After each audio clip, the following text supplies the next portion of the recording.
Les amis, bienvenue, j'espère que vous allez tous très bien, très content de vous retrouver pour cette nouvelle vidéo. En ce vendredi soir, j'ai passé une soirée absolument magnifique. Quel régal, quel plaisir devant ce match de l'équipe de France.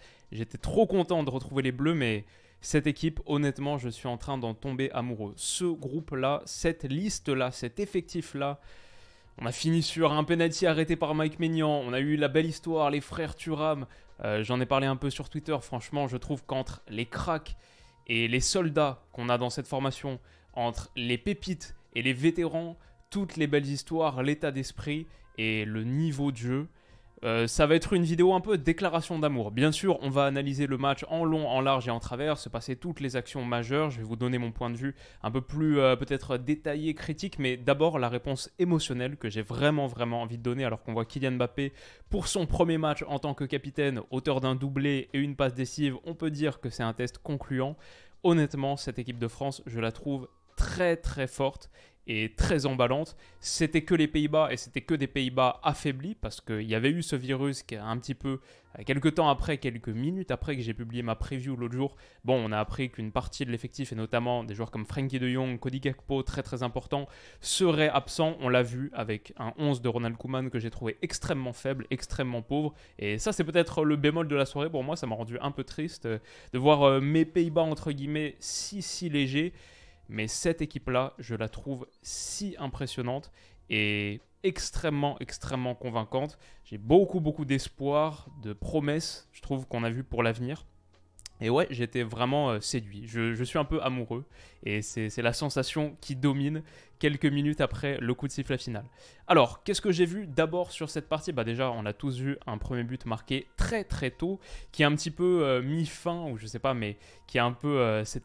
j'ai tweeté le terrain parle plus fort que les histoires, ou le terrain écrit les meilleures histoires, parce que quand même, passe décisive de Kylian Mbappé pour Antoine Griezmann, après tout ce qu'on a entendu sur les derniers jours, c'était plutôt cool. En plus, ça provient d'une superbe récupération haute, du battant, du guerrier Antoine Griezmann.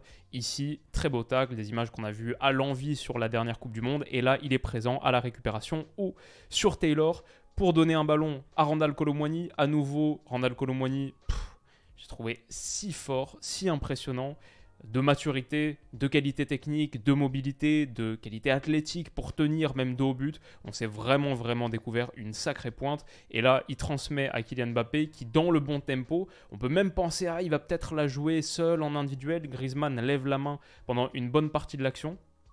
Mais Kylian Mbappé l'a vu et il le sert exactement dans le bon tempo sur une situation où on voit, alors que Antoine Griezmann conclut et superbement, je trouve, parce qu'elle est un poil derrière. Je trouve que son tir, vraiment, il réussit à maintenir beaucoup de puissance, la place très bien, avec un petit effet. Et c'est intéressant parce qu'au moment de la conclusion, bon, bah, on voit le 4-2-3-1 qui est pas exactement celui qui est sur le papier. Sur le papier, Griezmann, c'est un troisième milieu, etc. En réalité, c'est beaucoup de Rabiot, Tchouaméni en double pivot et Griezmann en 10 sous Kolo Muani, Kingsley Coman, Kylian Mbappé. Bon, la soirée démarrait très bien et je trouvais cette petite image sympathique. Parce que ça fait 1-0 pour les Bleus. Derrière, dommage, le réalisateur coupe exactement au moment où on voit Griezmann pointer et se diriger vers Kylian Mbappé. Mais belle célébration entre les deux. J'ai vu quelques images. Je crois qu'il a tenu l'un, a tenu l'autre sur ses épaules. Bref, belle célébration et trop content.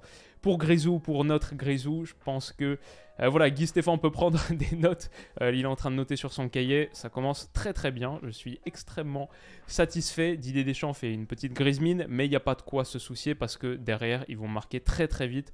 Un second but, Kenneth Taylor qui sort à la 30e minute de jeu. J'ai vu certains d'entre vous dire sur Twitter que c'était peut-être un petit peu injuste de Ronald Koeman parce qu'il a fait quelque chose pas mal avec ballon. Moi, je dois dire que Taylor, je l'ai trouvé vraiment, Kenneth Taylor, je l'ai trouvé vraiment en dessous, athlétiquement notamment. Et je sais qu'aux Pays-Bas, il y a un peu de discussion sur est-ce qu'il a le niveau pour ce genre de match, est-ce qu'il a vraiment le niveau pour la sélection. C'est ce que voilà, je lis et ce que j'entends ici.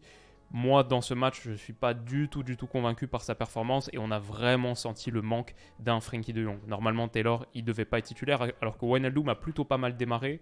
À la rigueur, on aurait dû voir un Xavi Simons un cran plus bas. Là, sans Gakpo, Xavi Simons, il était un peu dans un rôle d'ailier gauche très bizarre. Mais voilà, pour le coup, il est plutôt bien trouvé, Taylor. Il s'est bougé dans la bonne zone, mais sa passe, elle n'est pas du tout dans le bon tempo. Elle est facilement coupée par Théo Hernandez.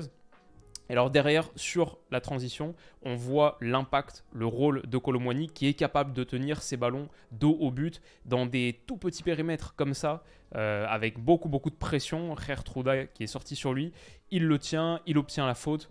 C'est super bien joué. Et Kolo Muani, il a été vraiment impressionnant dans beaucoup de registres. Je le mettrais peut-être dans mon top 3 du match, mais c'est dur.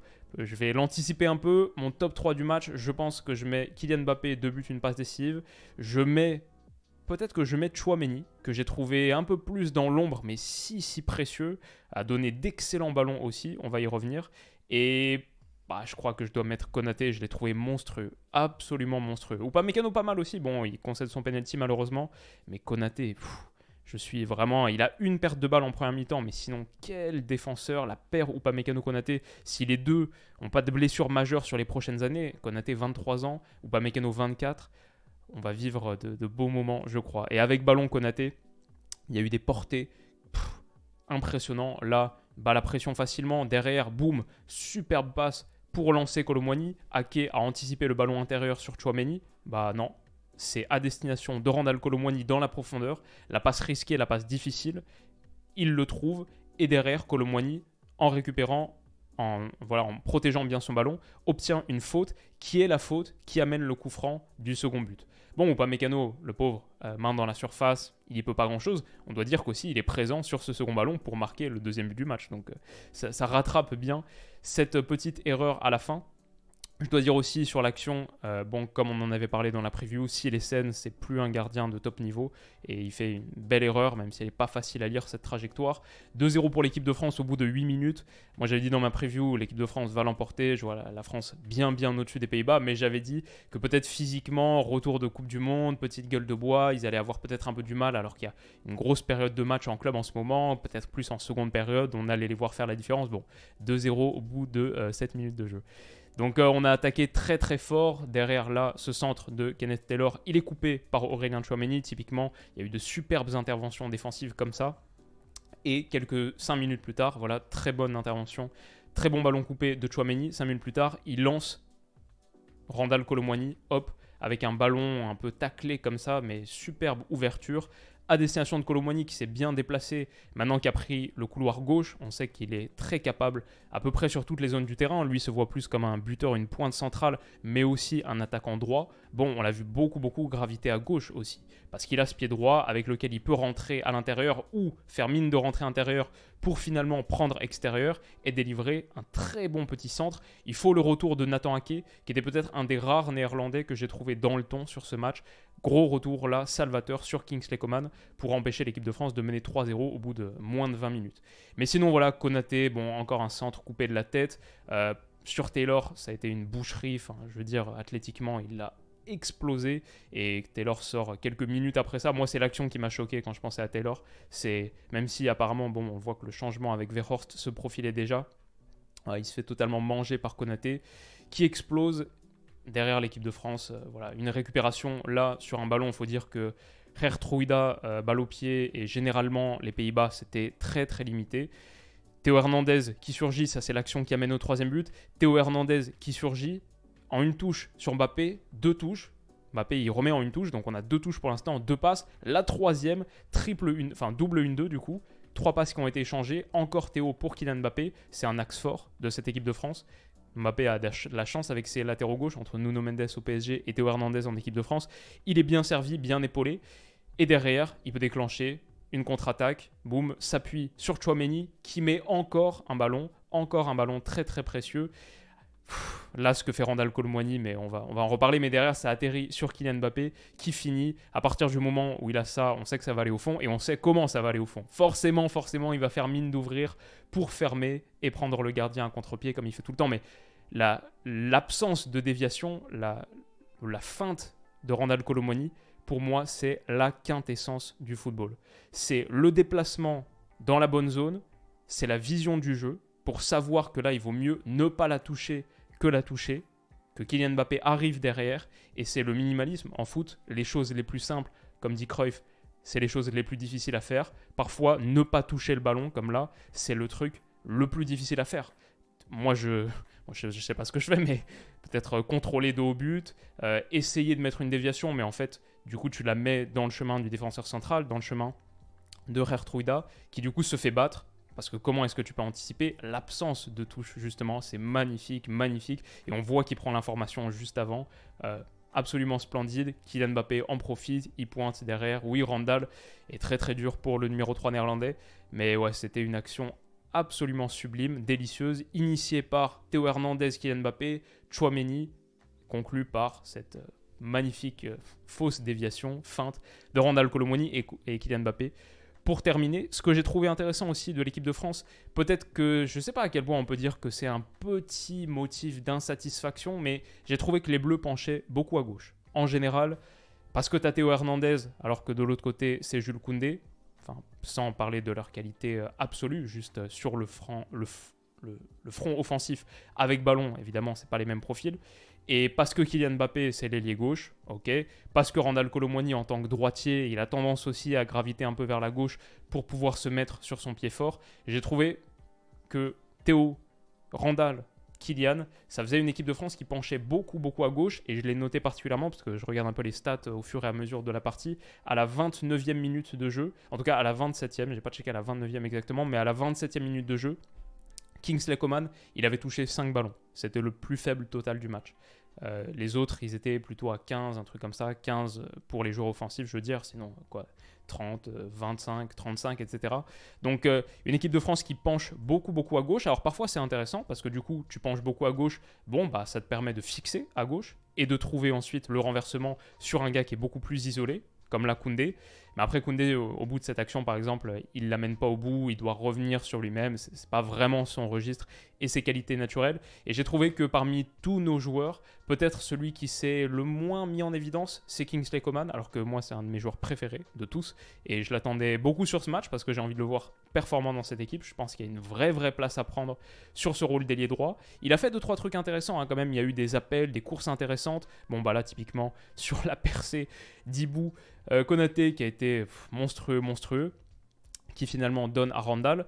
Il a fait des choses intéressantes, on va y revenir, mais comme tout le monde a été très bon, très fort, peut-être lui je le mets un peu en dessous, et cette équipe de France très asymétrique, peut-être face à un adversaire qui est plus en capacité de te manœuvrer et de t'enfermer, ça aurait été un peu moins satisfaisant. Bon, en tout cas, les Pays-Bas, c'était très pauvre. Voilà, ils en sont réduits à 0-3 à la 46e minute de jeu, à tenter des frappes par l'intermédiaire de Virgil van Dijk à 30 mètres. On arrive à la mi-temps et derrière, on tourne plutôt sur les mêmes bases avec un petit peu moins d'allant offensif, mais beaucoup de solidité, très peu d'occasions concédées, si ce n'est aucune. Voilà, des retours défensifs de très haut niveau. Konaté, ici, qui coupe la course de Memphis Depay. Il faut s'y reprendre à 2 fois, c'est pas grave parce que Griezmann s'est bien battu sur le repli défensif et effectue encore un tacle qui rappelle la Coupe du Monde 2022. Ça revient sur Tchouaméni et on peut relancer un cycle de possession ou une attaque rapide comme on a souvent voulu le faire. Ça marche très bien avec l'équipe de France et c'était très costaud. Voilà, c'est 51-20, 51-34. Ça revient du coup sur Randall Kolo Muani qui a fait là, je sais pas si vous vous souvenez de cette action, mais ce petit slalom là. Délicieux pour ensuite écarter côté Kylian Mbappé. Voilà, Kingsley Coman par exemple, sur la mobilité et la disponibilité, il a fait des choses très bien. Bon, typiquement là pour solliciter un ballon de Jules Koundé, hop, dans l'espace en ayant fait, il fait appel contre appel pour piéger un petit peu Ake. Et du coup derrière, comme il a cette qualité de vitesse, d'explosivité, bon, il est bien servi, il est au rendez-vous, mais son contrôle n'est pas bon. Et Ake peut revenir et il s'en veut beaucoup sur cette action parce que c'est vrai, il n'a pas été au niveau là sur ce point. Par contre, très bonne action qui intervient de sa part quelques minutes plus tard, sur un corner repoussé de la tête par Konaté, boum, ça atterrit sur Théo Hernandez, déviation du torse en une touche. Déviation du torse de Kylian Mbappé en une touche. En vrai, la première déviation du torse de Théo Hernandez, elle est un peu heureuse, il me semble. Je ne suis pas sûr qu'il ait beaucoup de contrôle et de maîtrise sur ce geste et sur cette passe. Mais sinon, c'est une action un peu galère. Hein. Une touche pour Kingsley Coman qui est lancé. Et là, c'est l'équipe de France dans ce qu'elle fait de mieux. Explosion dans le grand espace. Il détruit Xavi Simons. Et là, on a vu ce que Kingsley Coman pouvait apporter. En plus, derrière, il revient et il adresse un délice de centre. Je crois que malheureusement, Randall Kolo Muani, il est quand même juste un petit peu hors jeu. Sa reprise, elle sera au-dessus, mais je pense qu'à mon avis, là, il était juste derrière. Est-ce que c'est Gini Wijnaldum qui s'est replié ici? Ouais. Sa reprise, elle est au-dessus, mais c'était une belle action collective. Et là, à signaler le rôle de Kingsley Coman, qui est quand même le premier à sortir. Pour moi, c'est un petit peu indicatif. Tchouaméni sort 10 minutes plus tard, il est remplacé par Eduardo Camavinga. Ça, c'est aussi un truc qui me fait kiffer sur cette équipe de France. Enfin, on a une belle profondeur de banc. Le milieu de terrain, c'est pourtant peut-être pas l'endroit où on est le plus solide, le plus costaud. Mais quand tu peux faire sortir Tchouaméni, rentrer Camavinga, c'est pas mal. Derrière, il y a Youssouf Fofana et Olivier Giroud. Peut-être surtout qui rentre pour Antoine Griezmann. Et on va planter le 4e but sur un ballon perdu par les Pays-Bas dans une zone très dangereuse. Ils ont été calamiteux dans l'utilisation du ballon, même sur les zones basses.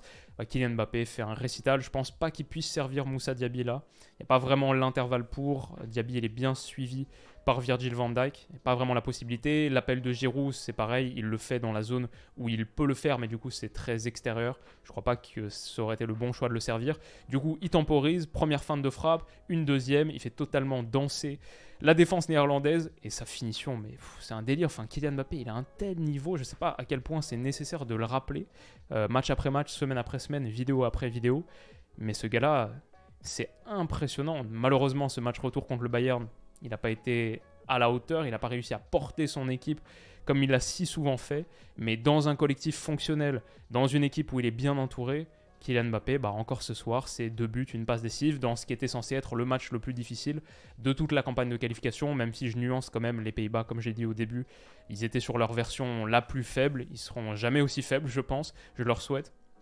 Mais voilà, il a été encore dévastateur et je me suis amusé à regarder un peu la réaction sur les ralentis, etc. Et en revoyant les quelques séquences là pour faire les screenshots, je me suis amusé à regarder la réaction des gars après que Kylian Mbappé mette son deuxième. C'est entre dégoût et un peu ils sont totalement abattus quoi. Qu'est-ce que tu veux faire contre ça? En tout cas, superbe prestation individuelle, collective. Il aurait même pu avoir un 3e. Kefren Thuram tente sa chance, on ne peut pas lui en vouloir. La belle image avec Marcus sur le banc, quoi. Bien voulu que son petit frère plante. Et Dayot Upamecano, le pauvre, qu'est-ce qu'il peut vraiment faire sur ce penalty? Mais Mike Maignan l'arrête en plus à la fin. Enfin, on leur a rien laissé. C'est un symbole aussi pour une équipe de France qui a tant souffert sur les séances de tir au but récemment que là, premier match de l'ère Maignan. C'était quand même un tournant, on en parlait dans la preview. Premier match, un penalty à arrêter. Boum.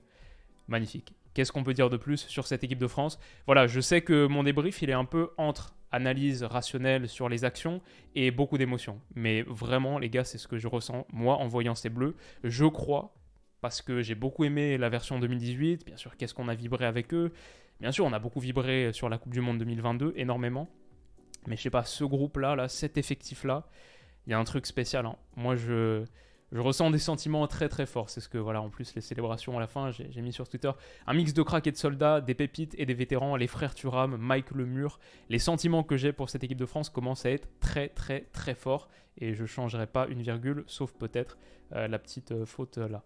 J'enlèverai, ou j'ajouterai un S là. Mais sinon très très satisfait de cette équipe de France. J'ai fait un petit tweet aussi, un petit sondage. Si l'équipe de France était un club avec la liste d'aujourd'hui, si la liste d'aujourd'hui c'était son effectif pour la saison, que c'était donc un vrai club, où est-ce qu'on les placerait sur l'échiquier européen? Favoris pour la Ligue des Champions, top 3 européen, top 5 ou plus bas? Moi, je ne sais pas, c'est une bonne question. Peut-être que je me la garde pour une vidéo plus tard, mais dites-moi ce que vous en pensez dans les commentaires. Je n'ai pas encore fait mon avis définitif, mais je trouve ça intéressant. Ce serait intéressant de se projeter. Si cette équipe de France, ça c'était son effectif, ouais, où est-ce qu'elle serait par rapport aux autres? Bon, beaucoup de plaisir sur ce match. Et je vais m'arrêter là, mais c'était un énorme kiff. Les amis, qu'est-ce que vous en avez pensé? Bien sûr, on ne va pas trop s'enflammer. C'est un match de qualif pour l'Euro 2024. Il était important, mais il était face à une équipe qui était très très amoindrie, très affaiblie. On va essayer de bien poursuivre maintenant en déplacement en Irlande et continuer à construire avec cette belle génération, sans griller les étapes, match après match, mois après mois, rassemblement après rassemblement. Mais qu'est-ce que vous en pensez pour l'instant et quels sentiments est-ce que ces bleus vous inspirent? Rendez-vous demain matin pour une vidéo un peu surprise et très très spéciale. J'ai jamais fait quelque chose comme ça sur la chaîne avant, donc j'ai hâte de vous la montrer. Gros programme là sur les jours qui viennent. Rendez-vous demain matin pour ça. D'ici là, comme d'habitude, prenez soin de vous et passez un excellent week-end qui démarre. Bisous.